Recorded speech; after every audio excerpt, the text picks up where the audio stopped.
Welcome back to Comic Frontline, everybody. I am Brant Fowler, aka the Gonzogoose, back with you for another review. This time, I'm doing a movie review. Yesterday, I had the opportunity to go see The Hunger Games Mockingjay Part 1. This, of course, being the third movie in the series, and starring Jennifer Lawrence and Liam Hemsworth and Josh Hutcherson, I think is how you say his name. And several others, of course. So this particular movie, of course, picks up right where the last one left off. If you are a fan of the franchise of the movies, you know, last movie, Katniss Everdeen's character, or Katniss Everdeen, she shot an arrow into the force field around the dome, around the battleground of all the tributes, and it came crashing down. And then this plan enacted to rescue her for the resistance, and that's where this picks up. It picks up with her and I can't think of his name, the blonde guy, not PETA, the other guy, the one with the trident. I can't think of his name. And Gail and her mom and her sister and everything have been taken to this bunker in District 13, where they see the full resistance, and they see that there's like this whole bomb shelter they have and all these weapons and everything, but she learns that PETA was left behind, and now PETA is the mouthpiece for the Capitol.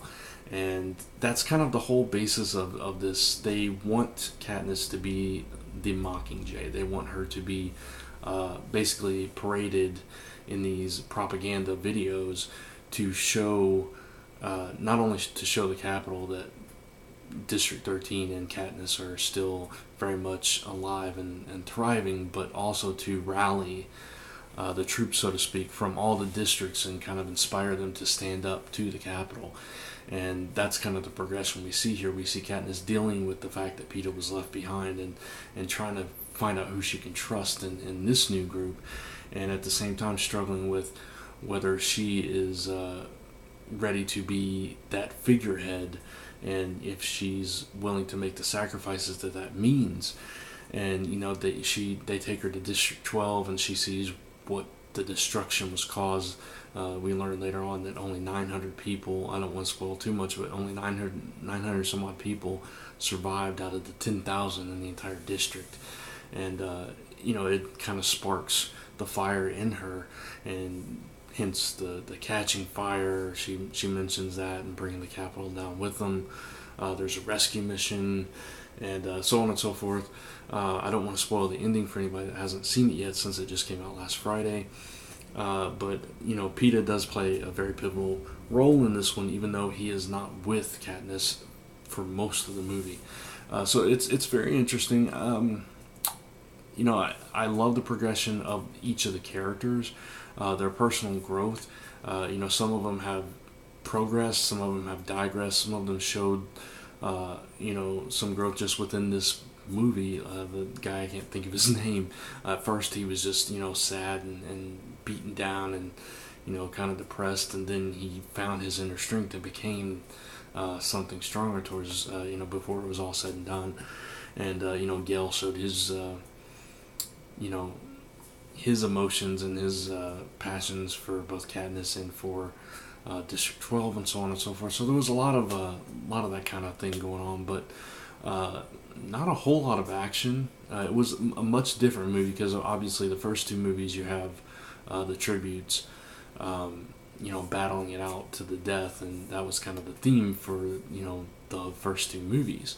This one has none of that. So it was a very different movie. I think, for me personally, of the three so far, the second one, Catching Fire, is my favorite.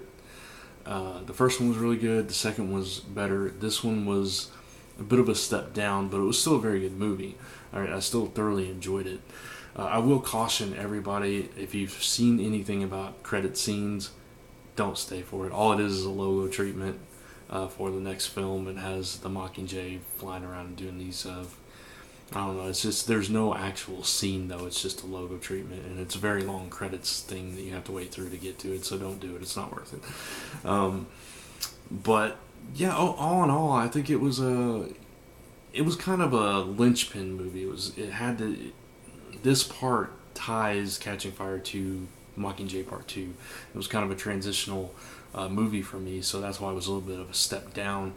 Uh, where I would give, personally, I give like the first one a 4, the second one a 4.5. This one, I'm probably teetering around a 3.75 for a score out of 5. So, still a very good movie, very solid. Growth of the characters, growth of the plot, even though it was a little bit slow. But all the scenes, I believe, were necessary to build that. They kind of really built up that. I don't know what the right word for it is. It kind of made you see things through each of the districts that they highlighted anyway. Eyes. You could feel what Katniss was feeling as she reached out, as she became real, and talked to basically the capital and to each of the districts through these propaganda videos. And you got to see some of the true colors of some of the characters throughout, see them either step up or fall back. And you got to see that Katniss was even influencing the president of District 12 of District 13, and basically just making an impact and standing up and becoming this leader that she never ever intended to be. And we've seen that progress since the beginning of these movies, and I think it's been beautifully done. It really is a coming of age and a coming to responsibility for Katniss. That's the journey of this whole franchise so far, and I think they've really done a great job with that, and Jennifer Lawrence has played that role perfectly. So if you're a fan of the Hunger Games movies, you're gonna really love this movie. Just for me personally, it wasn't quite as good as the other two, but I expect that the Mockingjay Part 2 is going to be even better, and this was just kind of that movie that has the bridge between the two, since they did split Mockingjay into two, and seeing how this one was paced. Yeah, sure, there was a little bit too much talking heads at different points, but there was no way they could have fit what needs to happen in that second movie, second part of the Mockingjay into this one there, and still have the impact that this one did. So it made sense why they had to break it apart. So yeah, it was still a very good movie. I really enjoyed it. I'd definitely watch it again, but a 3.75 when compared to the other two. So that's going to wrap up this review. I hope you guys enjoyed it, and if you go see the film, or if you have already, leave a comment below and let me know what you thought of it. If you agree, disagree with any of my comments, I'd love to hear from you. Check out all the other content we have here on Comic Frontline, reviews, live shows, everything. And, tune in for the live shows where we interact with you guys each and every week. And until next time, I guess check out comicfrontline.com, comicrelated.com, zone4podcast.com if you feel so inclined. All your number one source for all your comic news, reviews, podcasts, and so much more. Until next time, thanks for watching. I'll see you at the movies, and I'll see you in the next video.